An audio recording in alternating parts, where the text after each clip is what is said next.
The Lord bless you, dear heart dwellers, with deeper understanding of the role of contradiction in our lives. I want to share with you that in Ezekiel's illness, we've been taking care of him, the whole community has, and sometimes it's been very difficult seeing him in pain and trying to meet all his needs. And it's kind of like a 24-hour thing. It started out that way. Now the hours are decreasing where he needs help. But it was definitely an exercise in patience and humility for the last week or so. And I wasn't taking it very well at first. I mean, I took it well for a couple of days, but when it went beyond that point, I started getting resentment. I was very ashamed of myself. And I got into prayer last night. The Lord helped me to see myself better and to see that I had resentment, and I was not at all perfected in charity. I was not the way I should have been. And I ask his forgiveness and your forgiveness as well for being a very bad example. So when I came into prayer today with everyone in our afternoon rosary and Divine Mercy Chaplet, I shared with them how the Lord had convicted me of my lack of charity, and that the Lord was allowing this illness and this time of difficulty to perfect all of us in charity. And everyone, we've been taking shifts, taking care of him, and it can get pretty trying at moments. When someone's in pain and they hurt, it's not easy for them to communicate their needs. So I was sharing with them that what the Lord shared with me, that it's time to grow in charity. And we can't grow in charity without some kind of obstacles or lesson that causes us to push ourselves forward past where we're at. So when I came into prayer, the Lord began, what you have been sensing and feeling is true. This is a season of refinement in the smelter's fire. This is a time of preparation to see where your Christian love is truly at. A time to come to terms with your weaknesses and shortcomings so that you can come to me completely humbled and honest about what you are lacking and ask for my grace to complete you. My precious ones, no one truly knows the condition of their souls until they are tried to their absolute limit. That is when weak places are revealed and heavenly medicine is dispensed to fill them in.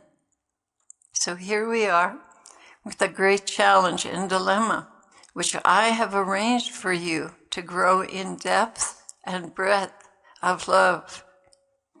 The love of those in this world dims in adversity, but not so with my bride.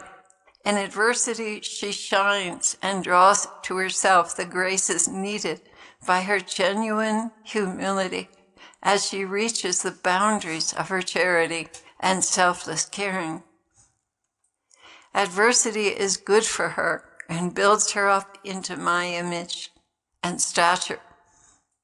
Dear ones, how do you ever expect to grow without obstacles to overcome? This is how we do things. You are given the grace to confront them and see what's needed, and then you're given the grace to overcome them. In this, you learn the ins and outs of the dynamics of life and death and holiness. Without these opportunities, you would become spiritual couch potatoes. Heart dwellers, any of you who wish to be part of what I am doing with these poor ragtag souls around the world, expect to face adversity and contradiction every day. You've signed up for it, and I will waste no time preparing you. Yes, it will be uncomfortable, but whoever grew a few inches without a little pain? This is the way things are when you're living in my heart. Everyone is on the fast track of learning who they are in me and what they are capable of with my grace. So try not to become discouraged with these growing pains. Rather, welcome them as a necessary symptom of growing in holiness and embrace them affectionately as I embraced my very own cross.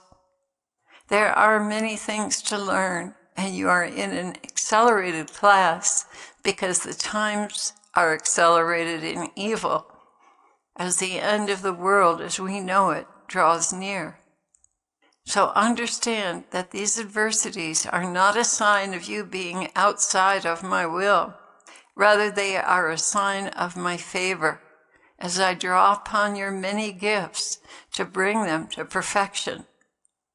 You will find that you can rejoice even more and more when you know these contradictions are a sign of my favor in your lives. Handle them with care and learn as much as you can in every situation, knowing that they are a necessary evil to equip you to conquer yourselves and your enemies. And that was the end of his message. I draw a lot of courage from this message. It really ministered to me for sure.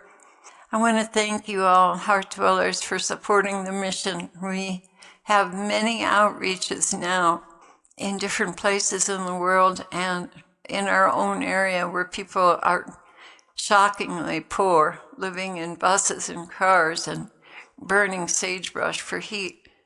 And we were just able to purchase more wood. Usually we have to purchase it at the beginning of the season and again after Christmas because they go through it. But we're able to, I think, keep something like 21 families in firewood, which is really important. It has been incredibly cold here at night and during the day as well, just bitter, bitter cold.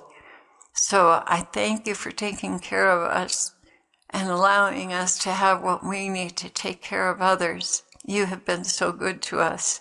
Thank you so very much. The Lord bless you all.